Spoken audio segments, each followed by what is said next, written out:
یہ جو یکجہتی کا عمل ہے اسے بعض دفعہ لوگ ایک روایتی عمل سمجھتے ہیں، بعض دفعہ لوگ سمجھتے ہیں کہ یہ کیا عمل ہے، اس کا کیا فائدہ ہے۔ لیکن جو لوگ جانتے ہیں اور سمجھتے ہیں انہیں اس بات کا احساس ہے کہ یہ عمل بہت قیمتی ہے، یہ عمل ہماری افواج کی حوصلہ افزائی کرتا ہے۔ آپ کے پاس بارڈر پہ لاہور سے، سیالکوٹ اور فیصل آباد سے، ملتان سے، حیدرآباد سے، سکر سے، مردان سے، پشاور سے، کوئٹہ بلوچستان سے نوجوان سپاہی آپ کے دفاع کے لیے موجود ہیں۔ جب وہ آپ کی یہ نقل و حرکت دیکھتے ہیں تو وہ یہ سمجھتے ہیں کہ یہ ساری قوم ہمارے ساتھ کھڑی ہے۔ بہت بڑا عمل ہے یہ جو یکجہتی کا عمل ہے، اور پاکستانی فوج کو اس بات کا اللہ کا کرم اور فضل حاصل ہے کہ عوام الناس اس کے ساتھ ہے۔ اور یہ بات آپ یاد رکھیے کہ دنیا کی کوئی فوج کتنی طاقتور ہو، عوامی حمایت سے محروم ہو کر لڑ نہیں سکتی اور کامیابی سے لڑ نہیں سکتی۔ امریکی ویتنام میں گئے، لوگ ساتھ نہیں تھے، امریکی ویتنام میں نہیں لڑ سکے۔ روس افغانستان میں آیا، اکیلا تھا، نہیں لڑ سکا، آپ نے دیکھا فوجیں ناکام ہو گئی۔ ہم بنگلہ دیش میں گئے، لوگ ساتھ نہیں تھے، ہم ناکام ہو گئے۔ ہندوستان کشمیر میں آیا، لوگ ساتھ نہیں ہیں۔ آج 30 سال سے 10 لاکھ فوج لے کے کھڑا ہے، دنیا کی بہت بڑی فوج ہے جو کشمیر کے اندر موجود ہے، اور وہ فوج ناکامی کی صورت میں وہاں کھڑی ہے۔ پاکستان کی ساری فوج 6.5 لاکھ ہے، پاکستان کی ساری فوج 6.5 لاکھ ہے۔ ہندوستان کی صرف کشمیر کے اندر فوج جو ہے وہ 10 لاکھ کے قریب ہے، اور اس میں اضافہ ہو رہا ہے۔ پچھلے 3-4 مہینے میں 20,000 فوجیوں کا سرکاری طور پر اضافہ ہوا ہے، خاموشی سے اور زیادہ آتے ہوں گے۔ تو عوام الناس کا فوج کے ساتھ ہونا، اور یہاں شاہد رضا صاحب نے مجاہد اول کی وصیت کا ذکر کیا، مجاہد اول کی خواہشات کا ذکر کیا، مرزا شفیق جلال صاحب نے کیا۔ یہ ہم پر اللہ کا کرم ہے کہ ہم نے اس عمل کو ہر حالت میں جاری رکھا۔ جب پاکستان میں سوشل میڈیا فوج کے خلاف تھا اس وقت بھی ہم نے یہ عمل جاری رکھا۔ جب پاکستان میں بعض بڑی بڑی جماعتیں اعلانیہ فوج کے خلاف تھیں اس وقت بھی ہم نے یہ عمل جاری رکھا، اور ہم اللہ کا شکر ادا کرتے ہیں کہ جو عمل ہم یک و تنہا اس معاشرے کے اندر کر رہے تھے وہ عمل آج ساری قوم کر رہی ہے۔ ہم سے زیادہ کون خوش نصیب ہوگا، میں سمجھتا ہوں، اور ہم سے زیادہ کون خوش ہوگا۔ اس دن مجھے ایک جرنلسٹ غازی آباد گھر میں بیٹھے ہوئے تھے، ایک یوٹیوبر گفتگو کر رہا تھا، کہنے لگا کہ صدر مسلمان میں آپ آج کو بہت خوش دیکھ رہا ہوں، بہت فریش دیکھ رہا ہوں، اس کا کیا سبب ہے؟ تو میں نے کہا اس کا سبب یہ ہے کہ ہم 30 سال سے جو بات کر رہے تھے آج ساری قوم وہی بات کر رہی ہے اللہ کے فضل و کرم سے، اس لیے ہم خوش ہیں اور بہت خوش ہیں۔ یہ جو بار کا آرائی ہوئی ہے، یہ بات یاد رکھیں کہ ہندوستان ہم سے بڑا ملک ہے، 1.5 ارب کے قریب کی آبادی ہے، دنیا کی 6ٹھی بڑی طاقتور معیشت ہے۔ یورپ نے اور مغربی دنیا نے اسے چین کے خلاف پال کے رکھا ہوا ہے کہ یہ شاید کسی وقت چین کو کنٹین کرے گا، چین کا راستہ روکے گا، چین کے پھیلاؤ کو روکے گا۔ تو مغربی دنیا چین کی مخالفت کی بنیاد پر ہندوستان کی حمایت کرتی ہے، اور اس میں پھر ہم بھی آ جاتے ہیں چونکہ ہمارا چین کے ساتھ تعلق ہے اس وجہ سے بھی۔ اور پھر ہندوستان نے آج تک دل سے پاکستان کو قبول نہیں کیا، یہ بات بھی یاد رکھنی چاہیے۔ لوگ سبب پوچھتے ہیں کہ سبب کیا ہے، کیوں ہندوستان کو روز مروڑ پڑتے ہیں؟ اس کا بڑا سبب یہ ہے کہ ہندوستان نے پاکستان کے وجود کو تسلیم نہیں کیا اور اس کو کمزور کرنا چاہتا ہے، اس کو راستے سے ہٹانا چاہتا ہے، مشرقی پاکستان کو ساتھ ہو کے بنگلہ دیش بنوا دیا، اور اس کا خیال یہ تھا کہ پاکستان کمزور ہو جائے گا۔ بنگلہ دیش بن کے ہم کمزور ضرور ہوئے، لیکن اللہ تعالیٰ نے ہمیں ایٹمی قوت بنا کے بہت زیادہ طاقتور کر دیا خدا کی مہربانی سے، اور ہم دنیا کی پہلی اسلامی قوت بن گئے۔ یہ موجودہ آرمی چیف نے بہت جرأت، دلیری اور بہادری سے ہندوستان کو للکارا ہے، اور ہندوستان کو اسی زبان میں جواب دیا ہے جس زبان میں وہ بات کرتا ہے۔ ہمارے بعض لوگوں کی بات ہندوستان نہیں سمجھ پا رہا تھا، لیکن حافظ عاصم منیر صاحب نے اسی زبان میں بات کی ہے جس میں ہندوستان سمجھ رہا تھا، اور پھر ہمارے شاہینوں نے، شہبازوں نے، جام بازوں نے، ایئر فورس نے، آپ لوگ غور کیجئے اس بات پر، آپ لوگ اس بات پر غور کیجئے کہ ہمارا ایئر چیف کافی دیر تک دہلی کے اوپر رہا۔ چودھری خضر یار صاحب کہہ رہے تھے کہ ہم نے یہ نعرہ لگایا تھا کہ دہلی تک کرے گی موج، پاک فوج، پاک فوج، اور آزادی کا واضح رستہ، ایم ایس ایف کا فوجی دستہ۔ یہ نعرے میں نے لکھے تھے ضیاء الحق صاحب کی آمد پر، 87 میں جب ضیاء الحق صاحب دورے پر آئے اس وقت میں نے لکھے تھے۔ جرنیل طاقتور ہو، صاحب یقین ہو، صاحب ایمان ہو، تو بغیر جنگ کے بھی بات ہو جاتی ہے، اور اگر جنگ لڑی جائے تو اس میں اللہ تعالیٰ کامیابی سے لڑنے کی توفیق دیتا اور فتح حاصل ہوتی ہے۔ جنرل ضیاء الحق کے زمانے میں 87 میں ہندوستان 5 لاکھ فوج لے کر تھر پار کر کے ہمارے بارڈر پر آ گیا تھا، اور ضیاء الحق صاحب نے کہا کہ میں کرکٹ دیکھنے کے لیے ہندوستان جاؤں گا۔ آپ میں سے بہت لوگوں کو یاد ہوگا، ابھی کل کی بات ہے، پرانی بات نہیں۔ ہندوستان حملے کی تیاری کر چکا تھا، اور بیچ میں ضیاء الحق صاحب نے کہا کہ میں ہندوستان جانا چاہتا ہوں، کرکٹ دیکھنا چاہتا ہوں۔ وہ کرکٹ دیکھنے کے لیے چنائی چلے گئے، دہلی چلے گئے، اور وہاں پر راجیو گاندھی سے ملاقات ہوئی۔ ان کا جو سیکیورٹی ایڈوائزر تھا، نرمن اس کا نام تھا، ایک ہندو تھا، اس کے الفاظ میں آپ کو بتاتا ہوں۔ ضیاء الحق صاحب کو ہر وقت ہنسنے میں مسکرانے کی عادت تھی، میں خود بھی ساتھ بیٹھنے کا مجھے اتفاق ہوا بہت سارا، تو میں نے دیکھا ہر وقت ہنستے مسکراتے رہتے تھے۔ وہ ان کا سیکیورٹی ایڈوائزر دفاعی بشیر کہتا ہے کہ راجیو گاندھی، ضیاء الحق اور اپنا کہا کہ میں، اس لیے کہ اس کی ڈیوٹی تھی ضیاء الحق کے ساتھ افسر مہمانداری کی حیثیت سے، کہنے لگے ہم ایک طرف تھوڑی دیر کے لیے 1-1.5 منٹ کے لیے ایک طرف ہوئے، تو اس نے راجیو گاندھی کو مخاطب کیا، اس نے کہا مسٹر راجیو، وزیر اعظم نہیں کہا، گاندھی جی نہیں کہا، ضیاء الحق نے ہندوستان کی سرزمین پر کھڑے ہو کر راجیو گاندھی کو مخاطب کیا کہ مسٹر راجیو، میں چاہتا ہوں، میں جانتا ہوں کہ آپ ایک بڑا ملک ہیں، میں جانتا ہوں کہ ہم ایک چھوٹا ملک ہیں، میں جانتا ہوں کہ آپ ہماری تباہی اور بربادی کر سکتے ہیں، پاکستان کو ستیہ ناش کر سکتے ہیں پاکستان کا، یہ بات میں سمجھتا ہوں، جانتا ہوں، لیکن میں ایک بات آپ سے کہنا چاہتا ہوں کہ اگر پاکستان کو کچھ ہو بھی گیا خدا نہ خواستہ، تو میرے پیچھے 56 اسلامی ممالک موجود ہیں۔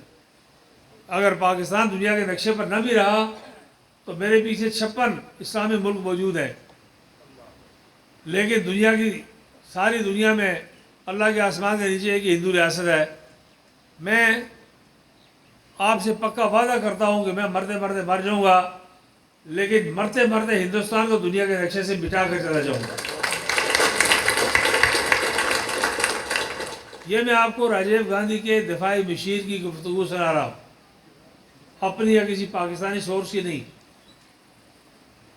وہ کہتے ہیں کہ راجیو گاندھی کو سر پہ یہاں پسینہ آ گیا، اسے ٹیشو سے، رومال سے اپنی جبین صاف کی، اور اپنا کہنے لگے کہ مجھے کمر میں پشت میں ایک ٹھنڈا بجلی کا کرنٹ ایک شعلہ محسوس ہوا، اور یہ 1-1.5 منٹ کی بات تھی، اور ضیاء اللہ کا ہنستا مسکراتا وہ واپس پیچھے ہٹ گیا، اور راجیو گاندھی بھی پیچھے ہٹ گیا۔ ہاں آخر میں انہوں نے کہا کہ میں کرکٹ دیکھنے کے لیے آیا ہوا ہوں، میں کرکٹ دیکھ کے واپس جاؤں گا، میری خواہش ہے کہ میرے پاکستان واپس پہنچنے سے پہلے آپ کی یہ 5 لاکھ فوج واپس چلی جائے۔ دیکھیے لوگ اس وقت تک زندہ ہیں، گواہ ہیں کہ ضیاء اللہ کے واپس پاکستان آنے سے پہلے ہندوستانی فوج کی واپسی شروع ہو گئی تھی، بغیر جنگ کے، بغیر جنگ لڑے اللہ تعالیٰ نے۔ اور عام وزیر اعظم نہیں تھا، مودی جیسا دہشت گرد بھی نہیں تھا، تو بہت بڑے خاندان کا چشمہ چلا تھا راجیو گاندھی، گاندھی خاندان میں سے تھا، اندرا گاندھی کا بیٹا تھا۔ تو میں کہنا یہ چاہتا ہوں کہ اب کی بار ہمارے آرمی چیف نے، ہمارے سپہ سالار نے ان کو بہت بھرپور طریقے سے ان کی للکار کا جواب دیا ہے۔ دوسری جنگ عظیم کے بعد کسی نے یہ منظر نہیں دیکھا کہ آپ اہداف پہلے طے کریں، اعلان کریں، اپنی مرضی کے وقت پر جائیں، رات کی تاریکی کے بجائے دن کے اجالے میں جائیں، اور 100% اپنے 24 کے 24 ٹارگیٹس کو ہٹ کریں، اور پھر خیریت سے سارے واپس آ جائیں۔ یہ آپریشن آسان بات نہیں تھی، اللہ کی بے پناہ مہربانی کا تقاضا یہ جو آپریشن ہے، اس آپریشن کے ذریعے ہوا ہے۔ ہندوستان تو رینڈم فائر کرتا ہے، کسی اسپتال کو لگے، کسی ڈیم کو لگے، کسی بازار کو لگے، کسی مرد عورت یا بچے کو لگے، بڑے یا چھوٹے کو لگے، کسی آبادی میں لگے، قبرستان میں لگے، کھیل کے گراؤنڈ میں لگے، ان کی بلا سے۔ لیکن ہمارے لوگوں نے صرف اور صرف ہندوستانی فوج کو نشانہ بنایا ہے۔ فوج نے اعداد و شمار نہیں دیے، لیکن ہماری معلومات کے مطابق 400 کے قریب ہندوستانی فوجی جوان انہوں نے ٹھکانے لگائے اللہ تعالیٰ کے فضل و کرم سے اس معرکے کے دوران۔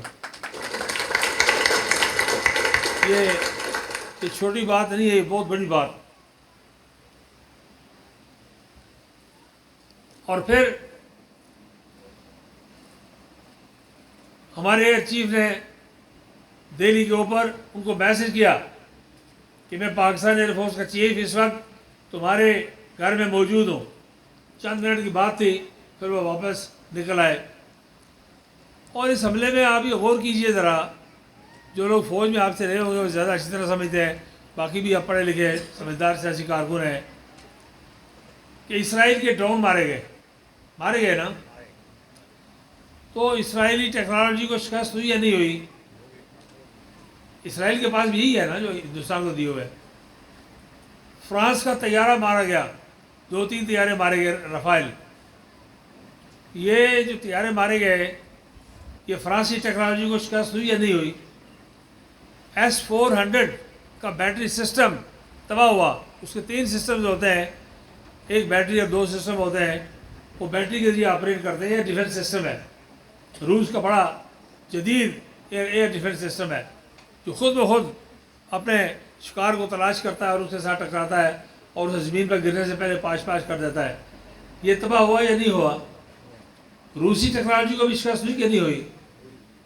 اس جنگ میں ہندوستان کے ساتھ ساتھ اسرائیل بھی مارا گیا، فرانسی ٹیکنالوجی کو بھی شکست ہوئی، روسی ٹیکنالوجی کو بھی شکست ہوئی، اور پاکستان کو اللہ نے بے پناہ فتح اور کامیابی عطا کی، اور مسئلہ کشمیر زندہ ہو گیا۔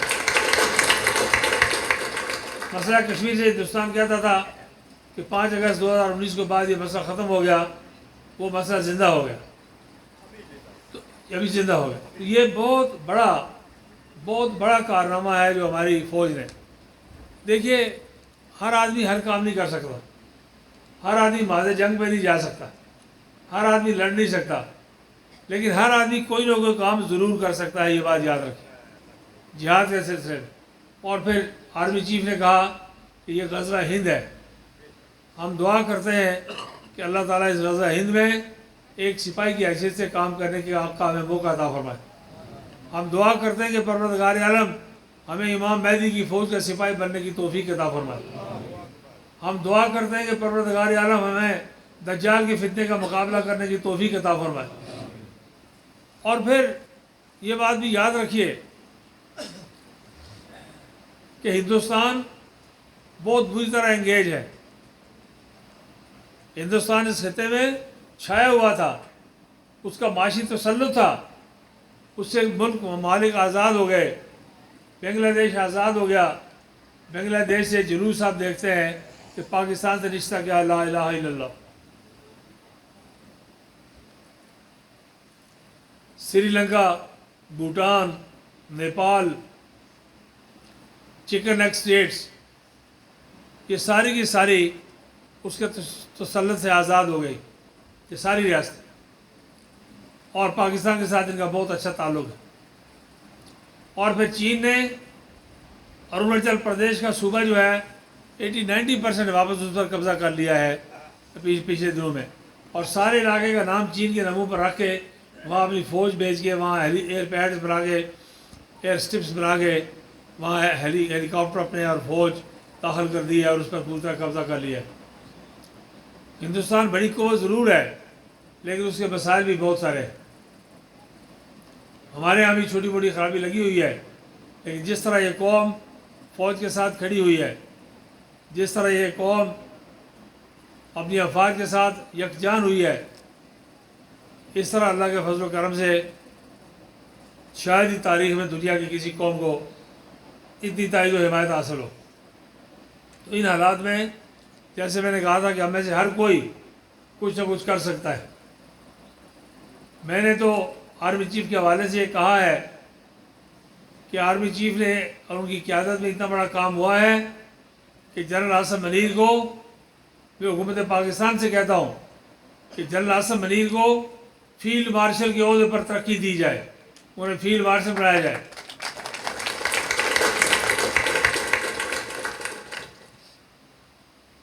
ہمارا سیز فائر امریکہ نے ہندوستان کے کہنے پر کروایا ہے، لیکن یہ سیز فائر بڑا ناپختہ سیز فائر ہے، یہ کسی بھی وقت ٹوٹ سکتا ہے. یہ زیادہ دیر ٹھہرنے والا سیز فائر نہیں ہے. ہندوستان کو بہت سبکی ہو گئی ہے، وہ کوئی مس ایڈونچر کرنا چاہتے ہیں، کوئی ان کو خرابی پھر کرنا چاہتے ہیں. یہ جو ہمارے پروگرامات ہیں، جو یکجہتی کے جلسے ہیں، میٹنگیں ہیں، کارپوریٹ میٹنگز ہیں، کنونشنز ہیں، اس میں ہم یہی بات آپ سے کہنا چاہتے ہیں کہ حالات اوپر نیچے بھی ہو سکتے ہیں. تھوڑی دیر کے لیے ہو سکتا ہے وہ بہت بھائی تباہی قسم کا کو حملہ کریں اور ہمارا بڑا نقصان کر دیں. کوئی پریشان ہونے کی ضرورت نہیں. 2 دن 4 دن پھر آپ نے ہم نے انتظار کرنی ہے تاکہ اسی زبان میں پھر ہمارے شاہین دوبارہ جائیں اور 24 کے بجائے 48 جگہوں کو نشانہ بنا کے ڈھیر کر کے واپس آئیں. اللہ کے فضل و کرم سے اس یکجہتی کو مستقل شکل دینی ہے، اور سرحدی علاقوں میں خاص طور پر اس کی بہت ضرورت ہے. ہمارا اور بھی کئی لوگوں کو اور ہمارا مطالبہ تھا کہ آزاد کشمیر میں جو معاوضہ جات ہیں، نقصانات کے معاوضہ جات ہیں، انہیں پاکستان کے برابر کیا جائے. میں حکومت پاکستان کا شکریہ ادا کرتا ہوں کہ انہوں نے وہ معاوضہ جات برابر کر دیے ہیں. اب کچھ کام ہے جو حکومت آزاد کشمیر کے کرنے والے ہیں، کچھ کام ہے حکومت پاکستان کے اور وزارت امور کشمیر کے کرنے والے ہیں، کشمیر کونسل کے کرنے والے ہیں. اس کے لیے میں نے اسمبلی میں بھی آواز اٹھائی ہے، آل پارٹیز کانفرنس میں بھی بات کی ہے، اور آپ سے کی موجودگی میں آپ کے توسط سے بھی بات کرنا چاہتا ہوں کہ سرحدی آبادی پر بلا تاخیر ہر گھر کے ساتھ ایک مورچہ قائم کیا جائے. اس آبادی کو منتقل ہونے سے روکنا ہے، یہ بات یاد رکھیں. دیکھیے مردان کا، نواب شاہ کا، علیہ کا، بکر کا ایک سپاہی 25 سال کا نوجوان، 22 سال کا نوجوان اکیلا وہاں کھڑا ہو اور وہ یہ دیکھے کہ یہ 15-20 گھر خالی ہوئے یہاں سے چل پڑے ہیں، تو اس کو حوصلہ ٹوٹتا ہے یا نہیں ٹوٹتا، مجھے بتائیں. اور اس کے مقابلے میں جب وہ کسی بوڑھی اماں کو، کسی بزرگ کو، کسی معصوم بچے کو، کسی بہن کو، بھائی کو وہاں اپنے ساتھ کھڑے دیکھتے ہیں تو حوصلے بلند ہوتے ہیں یا نہیں ہوتے، مجھے بتائیں. تو یہ حکومت کا کام ہے کہ ایسے حالات پیدا کریں کہ سیز فائر لائن سے، لائن آف کنٹرول سے ہماری آبادی جو ہے وہ منتقل نہ ہو. مورچے قائم کریں، بلڈ بینک قائم کریں، جنگ طویل ہو سکتی ہے، دوبارہ چھڑ سکتی ہے، پہلے سے زیادہ قوت کے ساتھ چھڑ سکتی ہے، خون کی ضرورت پڑ سکتی ہے، جگہ جگہ بلڈ بینک قائم کریں، قومی دفاعی رضاکار کمیٹیاں قائم کریں اپنے اپنے علاقوں میں۔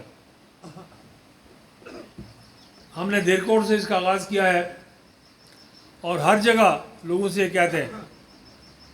دیرکوٹ میں 3200 3200 رضاکار 4-5 دن پہلے تک مجھے بتایا تھا اپنی تنظیم نے کہ وہ رجسٹر ہوئے ہیں۔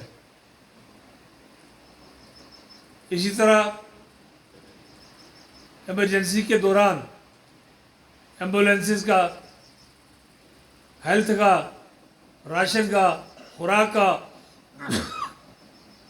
ایسا انتظام، بہت آئیڈیل نظام نہیں ہو سکتا جنگ میں، بہت اعلیٰ انتظامات نہیں ہو سکتے، کوئی بھی حکومت نہیں کر سکتی، لیکن کم از کم ضروریات زندگی پوری کرنے کے لیے انتظامات موجود ہونے چاہیے تاکہ ہمارے لوگ ایل او سی سے پیچھے نہ ہٹیں اور یہاں موجود رہیں۔ میں ایل او سی پر آباد اپنے بہادر اور غیور لوگوں کو خراج تحسین پیش کرتا ہوں، مبارکباد پیش کرتا ہوں۔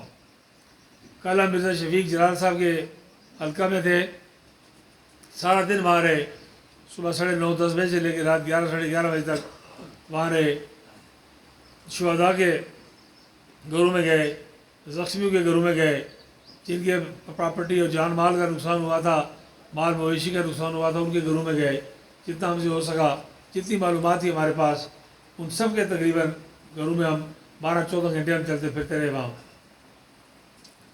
تو یہ سارا عمل جو ہے یہ یکجہتی کا عمل ہے، میں آپ سے کہنا چاہتا ہوں، اور اس میں لائن آف کنٹرول پر موجود آبادی کا بہت بڑا دخل ہے۔ تو آپ لوگ ہمت کیجئے، حوصلہ کیجئے۔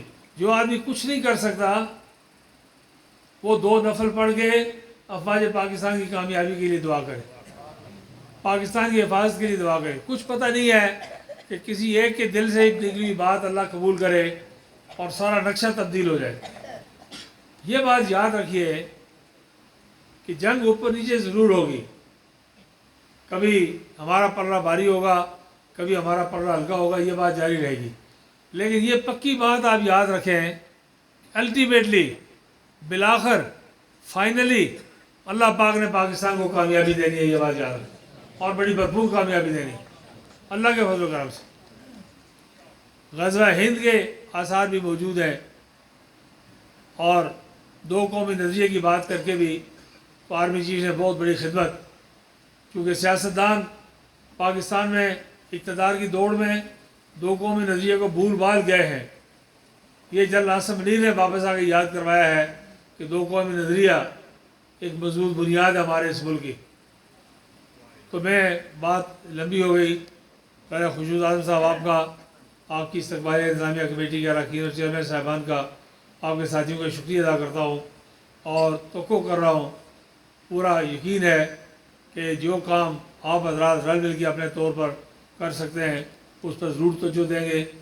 ہمارا میڈیا اسے پاکستان کے اندر پرنٹ میڈیا نے، الیکٹرانک میڈیا نے، ریگولر میڈیا نے، نارمل میڈیا نے، سوشل میڈیا نے، یوٹیوبرز ہیں، اس دفعہ کمال سنجیدگی کا اور حب الوطنی کا مظاہرہ کیا ہے۔ میں ان سب کا شکریہ ادا کرتا ہوں اور مبارکباد دیتا ہوں، اور امید کرتا ہوں کہ یہ سلسلہ جاری رہے گا۔ اللہ کرے گا انشاءاللہ کہ جو جنگ شروع ہوئی ہے، اللہ کرے گا کہ اس کا انجام بھی ہوگا، اور مجھے لگتا ہے کہ ایک بار پھر ہندوستان کو امریکہ کے پاس جانا پڑے گا کہ جنگ بندی کروا دیں۔ اگر انہوں نے کوئی حملہ کیا، کوئی خرابی کی جو وہ کرنا چاہتے ہیں، راج ناتھ سنگھ بار بار ہندوستان کا وزیر دفاع بات کرتا ہے، تو اس کا نتیجہ پھر وہی ہوگا جو ماضی میں ہوا ہے۔ آپ سارے مقررین کا، خواتین حضرات، آپ نے بہت اچھی قیمتی ارشادات کو یہاں اظہار کیا ہے، آپ کا شکریہ ادا کرتا ہوں، اور اس دعا کے ساتھ کہ اللہ تعالیٰ ہمیں افواج پاکستان کے ساتھ، مسلح افواج کے ساتھ اور پاکستان کے ساتھ کھڑے رہنے کی توفیق عطا فرمائے۔ میرے ساتھ نعرہ لگائیے، اس پر بات ختم کرتے ہیں۔